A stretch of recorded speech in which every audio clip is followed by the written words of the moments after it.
Hello hi नमस्ते। मैं मधु आप सभी का स्वागत करती हूँ मेरे चैनल पर। आज एक और प्यारी सी कहानी लेकर आई हूँ, तो चलिए शुरू करते हैं। तो क्या समझता है दीपक? तो किसी भी राह चलती लड़की का हाथ पकड़कर घर ले आएगा तो हम उसे अपनी बहू मान लेंगे। नीता कोई राह चलती लड़की नहीं है पिताजी, मेरी पत्नी है। मैं इसे ब्याह कर लाया हूँ। ब्याह कर लाया है तो इसे जहां चाहे ले जा और रह इसके साथ। अब इस घर में तुम्हारे लिए कोई जगह नहीं। दीपक ने नीता से लव मैरिज की थी, मगर उसके अमीर माँ बाप को ये शादी पसंद नहीं थी। इसीलिए वे नीता को अपनी बहू मानने से इनकार कर देते हैं और घर से निकाल देते हैं। दीपक उनकी परवाह नहीं करता। वो नीता को लेकर एक किराए के मकान में रहने लगता है। दीपक, सर छिपाने के लिए घर तो मिल गया, अब पेट पालने के लिए कोई काम भी तो करना होगा। इसकी चिंता तू क्यों करती है? तेरे लिए तो मैं सिर पर कूड़ा कचरा ढोने से भी पीछे हटूंगा नहीं नीता। अगर कूड़ा कचरा ढोकर भी हमारा प्यार बना रहे तो उसमें क्या बुराई है दीपक। मैं भी तुम्हारे साथ कूड़ा कचरा ढोलूंगी। अरे मेरे हाथों में बड़ा दम है नीता। तुम घर में रानी बनकर रहना, कमाने का काम मैं करूंगा। दीपक अमीर बाप का बेटा होने पर भी नीता की खातिर मेहनत मजदूरी करने के लिए कमर कस लेता है। वो मजदूरी का काम भी बड़ा सख्त चुनता है। वो ट्रकों में सामान लोड करने और ट्रकों से सामान उतारने का काम करता है। सारा दिन पसीना बहाता, मगर मजदूरी अच्छी मिलती थी। दीपक, अरे तुम तो बड़े मेहनती हो भाई। तुमने 2 मजदूर साथ लेकर 3 घंटे में गाड़ी खाली कर दी। ये लो, पूरे 4,000 रुपए हैं, आपस में बांट लो। धन्यवाद सेठ। दीपक की मेहनत से नीता को किसी चीज की कमी नहीं होती। नीता सच में रानियों की तरह रहने लगी और कुछ दिन बाद वो गर्भवती हो जाती है। आपकी पत्नी गर्भवती है, माँ और बच्चे का पूरा ख्याल रखना होगा। डॉक्टर साहिबा, मैं तो 24 घंटे इन्हीं का ख्याल रखता हूँ। पहले बस इनका ख्याल रखता था, अब इनके बच्चे का ख्याल भी रखूंगा। दीपक की ये बात सुनकर नीता थोड़ी बिगड़ जाती है और थोड़ा गुस्सा दिखाते हुए कहती है, ये क्या बात हुई दीपक कि इनके बच्चे का? क्या ये बच्चा तुम्हारा नहीं है? अरे मैं ना, नाराज क्यों होती हो? बच्चा हम दोनों का है भाई। तो फिर आगे से कभी ऐसा मत बोलना, मैं अपनी जान दे दूंगी। ऐसा मत बोल नीता। भगवान को जान देगी तो मैं अपनी जान दे दूंगा, पर तुम और मेरा बच्चा हमेशा सलामत रहोगे। थोड़ा समय बीत जाता है। दीपक गर्भवती नीता का पूरा ख्याल रखता। दोनों की गृहस्थी मजे से कट रही थी कि तभी एक दिन आफत का पहाड़ ही टूट पड़ता है। दीपक मजदूरी करने जाता है तो लोहे का एक गाटर उसके ऊपर आ गिरता है और उसके सिर में गहरी चोट आती है। डॉक्टर, मेरे पति कैसे हैं? देखिए, प्लीज आप अपने आप को संभालिए। आपके पति अब इस दुनिया में नहीं रहे। ये सुनना था कि बेचारी गर्भवती नीता पर तो दुखों का पहाड़ ही टूट पड़ता है। वो दहाड़े मार मार कर रोने लगती है। दीपक, दीपक, ये क्या हुआ दीपक? इतनी जल्दी भगवान को जान देने की क्या जरूरत आन पड़ी थी? अपने बच्चे का मुंह तो देखकर चले जाते। दीपक, अब मेरा और बच्चे का क्या होगा? दीपक की मौत के बाद नीता पर चारों तरफ से दुखों की बिजलियां टूटने लगती हैं। एक दिन मकान मालकिन आकर कहती है, अब तेरा पति तो गुजर गया, मकान का किराया क्या तेरा बाप देगा? मुझ गर्भवती माँ पर दया करो दीदी। मेरे पेट में पल रहे बच्चे को पैदा तो होने दो, फिर मैं मजदूरी करके आपका सारा किराया चुका दूंगी।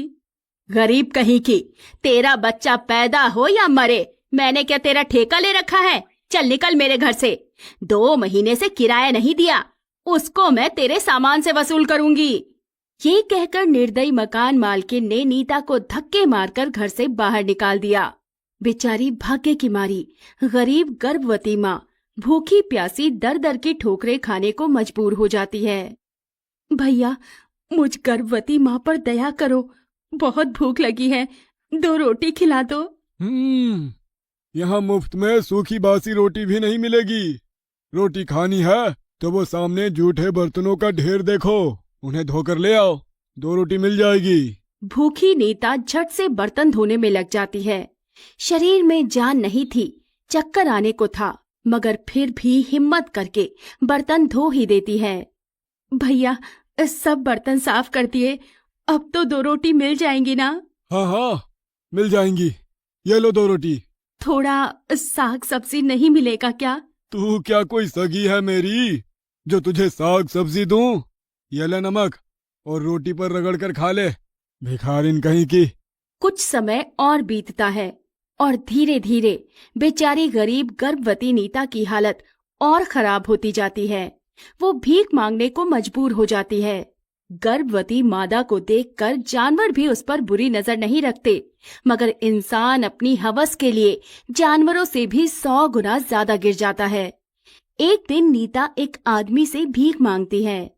साहब, 10-20 रुपए दे दो, पेट में पल रहे बच्चे को खाना मिल जाएगा। तेरे पेट में पल रहे बच्चे को क्या, तुझे भी बढ़िया खाना खिलाऊंगा, बस तू मेरे साथ चल। ये सुनते ही नीता को बहुत गुस्सा आता है और वो उस कमीने आदमी से अपना हाथ छुड़ाकर उसके गाल पर तमाचा जड़ते हुए कहती है, मेरी जगह तेरी माँ बहन होती तो क्या फिर यही करता? तुझे तो नरक में भी जगह नहीं मिलेगी।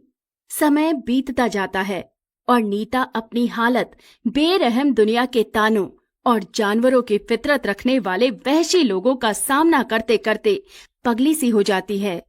बिखरे बाल, फटे कपड़े और बच्चों जैसी हरकतें।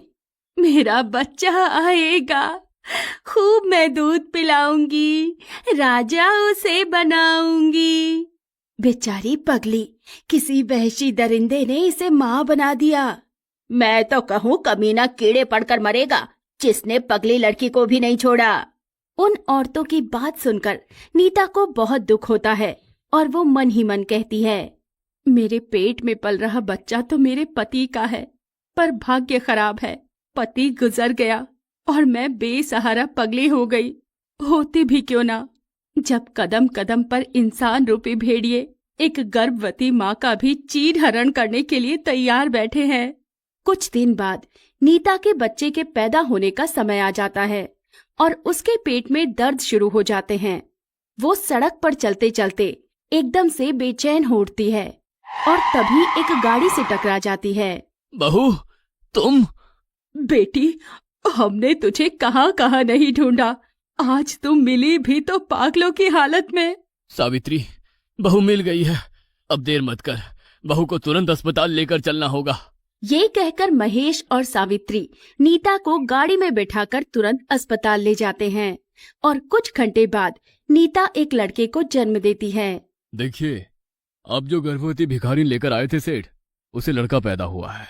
खबरदार डॉक्टर, उसे भिखारिन कहा तो वो मेरी बहू है और अरबों खरबों की मालकिन है। हमारे लिए तो आज का दिन दिवाली का त्योहार है डॉक्टर, बेटा भगवान के घर से पोता बनकर लौटा है।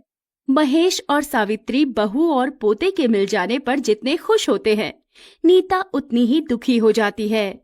मैं ही तो गैर थी माँ जी, वो तो आपके बेटे थे, फिर उनके मरने पर भी आपका दिल क्यों नहीं पिघला? बेटी, हम तो तुझे लेने गए थे, पर तब तक तू ना जाने कहाँ चली गई थी। बेटी, हमें माफ करना, हमने बेटे की पसंद की लड़की को स्वीकार न करके बहुत बड़ी गलती कर दी। बेटी नीता, अब जो हुआ सो हुआ, आज से तू ही हमारी बहू और तू ही हमारा बेटा है। ये कहकर महेश रोने लगता है और नीता उनका दर्द समझ जाती है। वो अपने सास ससुर और बेटे के साथ अपने ससुराल में खुशी खुशी रहने लगती है।